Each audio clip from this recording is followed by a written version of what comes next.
स्वागत है आप सभी का ओवर टेस्ट मैच के दूसरे दिन के रिव्यू में, जहां क्रिकेट का एक जबरदस्त तमाशा देखने को मिला।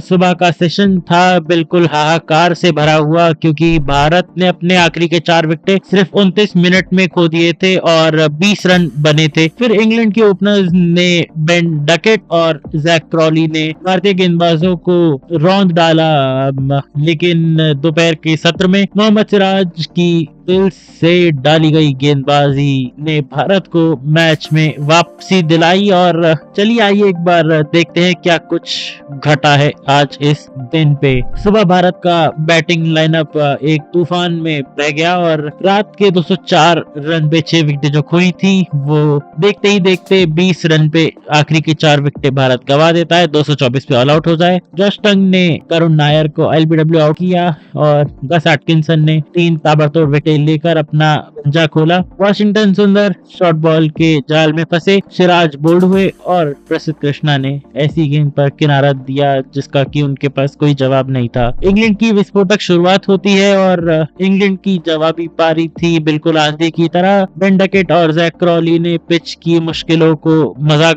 बना दिया और सिर्फ 7 ओवरों में इंग्लैंड ने 50 रन ठोक डाले थे। भारत के खिलाफ पहली पारी में सबसे तेज 50 थी ये। लंच तक इंग्लैंड का स्कोर था 109 पे 1 और ये था भारत के खिलाफ तीसरा सबसे तेज शतक। करीब 7 रन प्रति ओवर के हिसाब से खेला इंग्लैंड इस पारी में। जैक क्रॉली ने अपनी रीच का अच्छा इस्तेमाल किया, तो बेन डकेट ने अपने फुटवर्क और अनोखे शॉट से भारतीय गेंदबाजों का परेशान किया। भारतीय गेंदबाजों को दोनों ने मिलकर एलिस्टर कुक और एंड्रू स्ट्राउस के 932 रनों का रिकॉर्ड तोड़ा, जो भारत के खिलाफ इंग्लैंड की ओपनिंग जोड़ी का सबसे बड़ा स्कोर था। डकेट का एक बड़ा पल आया चौथे ओवर में, जहां आकाशदीप की गेंद थी और उनके बल्ले पे किनारा लगता है, लेकिन वाशिंगटन सुंदर और साई सुदर्शन के बीच में वो गेंद गिरती है, गलतफहमी होती है वहां और लेकिन वो कैच छूट जाता है। अगली गेंद पर डकेट ने रिवर्स को मार के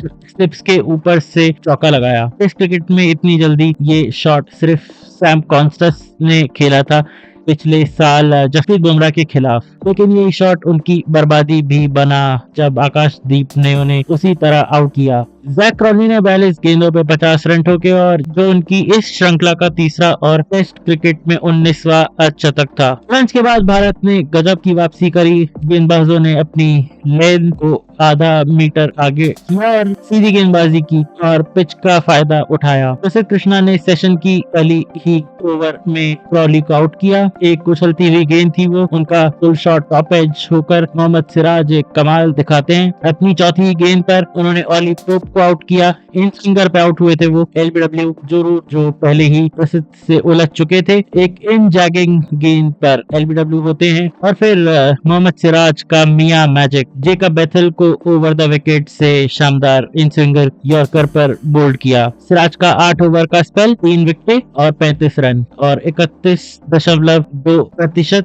फॉल शॉट भी निकाला था। प्रसिद्ध ने सेशन के आखिरी ओवर में जेमी स्मिथ को स्लिप में आउट किया और हैरी ब्रुक ने 33 रन बनाकर कुछ ढीली गेंदों को सजा दी और लेकिन भारत ने दोपहर के सेशन में 6 विकेट चटकाए। चाय के बाद हैरी ब्रुक ने 13वीं टेस्ट 50 लगाई, लेकिन मोहम्मद सिराज ने उनको आउट किया। इंग्लैंड को 247 पे समेटा। प्रसिद्ध ने 4 विकेट ली, 62 रन खर्च किया और मोहम्मद सिराज ने 4 विकेट ली, 86 रन खर्च किए। भारत का पहली पारी का घाटा सिर्फ 23 रन से हुआ और इंग्लैंड यहाँ पे 23 रन से लीड कर रहा था। भारत की दूसरी पारी में यशस्वी जायसवाल ने आते ही तूफान मचा दिया। सिर्फ 4 विराम 5 ओवरों में भारत ने बढ़त हासिल करी। यशस्वी जायसवाल ने 44 गेंदों में 50 लगाई, जिसमें एटकिंसन और ओवरटन की ढीली गेंदों को भी छक्कों के लिए भेजा गया। जॉश टंग ने अनुशासित गेंदबाजी की, लेकिन इंग्लैंड की फील्डिंग निराशाजनक रही। जायसवाल को 2 बार ड्रॉप किया और केएल राहुल एक आउट स्विंगर पे आउट हुए, स्लिप में कैच आउट हुए और साई सुदर्शन को एटकिंसन ने एलबीडब्ल्यू आउट किया। लेकिन दिन के अंत तक भारत 75 पे 2 था और अब जायसवाल 51 रन पे नॉट आउट थे और 52 रनों की बढ़त है भारतीय टीम के पास। तो दोस्तों ये दिन था उतार और चढ़ाव से भरा हुआ। सुबह इंग्लैंड का दबदबा और दोपहर को सिराज की धमाकेदार गेंदबाजी और आखिर में ये यशस्वी जायसवाल की तूफानी बल्लेबाजी ने भारत को ड्राइविंग सीट पे अभी हाल फिलहाल में ला तो दिया है। संक्षेप में अगर स्कोर की बात करें तो भारत 224 पे समटा था पहली पारी में और 75 रन बना के 2 विकेटें अभी खो चुका है। इंग्लैंड 247 पे सिमटा था अपनी पहली पारी में। भारत की बढ़त है अभी 52 रनों की और तीसरे दिन में भारत चाहेगा इस 52 रन की बढ़त को और आगे ले जाए, करीब 300 350 तक खत्म करें। और भारत के लिए अब यहाँ से यशस्वी जायसवाल का चलना बहुत क्रूशल है क्योंकि ये मूविंग डे है इस टेस्ट मैच का और यहाँ से कैसी बल्लेबाजी करती है भारतीय टीम वो बहुत इंपॉर्टेंट रहेगा। जनता क्या सोचती है, भारतीय टीम कितने का टारगेट दे सकती है इंग्लैंड को? कमेंट्स में अपनी राय जरूर दीजिएगा और इस वीडियो को लाइक शेयर और चैनल को सब्सक्राइब जरूर कीजिएगा। Till next time, take care.